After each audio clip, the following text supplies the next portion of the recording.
Welcome back to Hannity. So the president continues to take shots at Donald Trump. Earlier today, while delivering the commencement address at the U.S. Air Force Academy, the president took a veiled swipe at Mr. Trump. Take a look. America cannot shirk the mantle of leadership.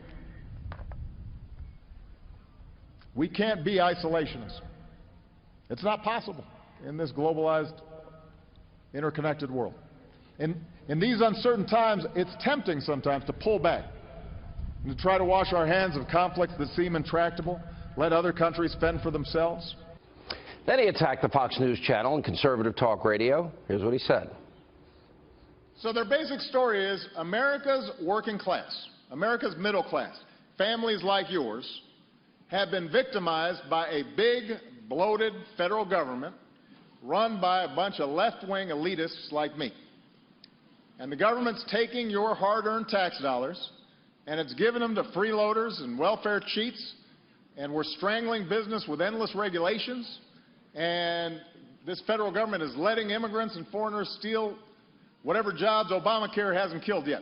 I haven't, turned on Fox News or listened to conservative talk radio yet today, but I've turned them on enough over these past 7.5 years to know I'm not exaggerating in terms of their story. That's the story they tell. All right, well, here with reaction, former 2016 Republican presidential candidate Dr. Ben Carson. Dr. Carson, I did a little investigating because he's attacking what I do and my colleagues in radio and TV. Let's see, median household income has fallen nearly $2,000 under President Obama. The number of Americans in poverty has increased almost 10 million under President Obama. The number of Americans on food stamps, well, that has gone up 12.4 million. We have a 40% increase in average family health care premiums in spite of what he promised on that rate. Home ownership rate has dropped by nearly 4% since he has been there. The labor participation rate is at the lowest level since March of 1978. We lost 264,000 manufacturing jobs since he's been there, and he will accumulate more debt than every other president before him combined before he leaves office. Now, by every measure, I would say that's a failure, not a success. Your reaction to his whining? I would say you're right about that, but the interesting thing is what they like to do is redefine everything and take the people who really don't have a deep understanding of what's going on and manipulate them. This is the very thing that Thomas Jefferson and Benjamin Franklin were afraid of. If people were not well informed and didn't have the proper information, they would be easily manipulated. And I think the progressives understand that, and they've taken tremendous advantage of it. They also speak poorly of people, but when Donald Trump does the same thing, they say he's being unpresidential. Barack Obama does the same thing, but he does it in a more gentlemanly way. It's basically the same thing. He overpromised. There were no shovel-ready jobs, and he failed spectacularly. He said $9 trillion in debt was irresponsible and unpatriotic. It's going to be 20 when he leaves.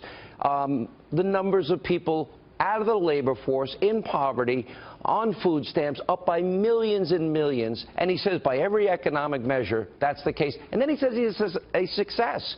Now, Hillary has tied herself to him. Does she get to make that case successfully, or do those people that are suffering in the millions, do they reverse course and change parties in terms of who they vote for? Well, I'm certainly hopeful that many of the people, many of the downtrodden in our society will actually start to listen, because you're going to see the Republican Party, you're going to see this in the platform, and you're going to see Donald Trump talking about the ladders of opportunity that are going to be presented that will allow a person on the basis of their God-given talents and their willingness to work hard to climb that ladder of opportunity and become part of the strength and fabric of this country.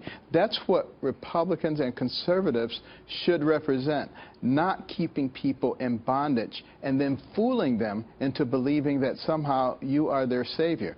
They do a very good job of it, but I think there's a lot of people who are starting to wake up and think for themselves, and they're going to be in big trouble.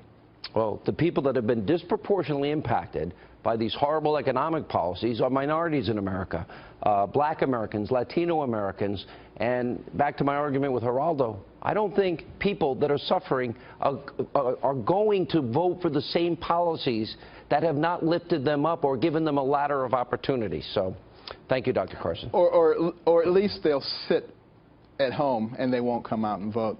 But I'm hoping that they will actually turn this thing around, because we have a lot of programs that are going to be available, and it's going to help an awful lot of people. Yeah, I mean, you've got to think that's, 90-some-odd million Americans out of the labor force. Those are millions of families suffering. 1 in 5 American families don't have a single family member working.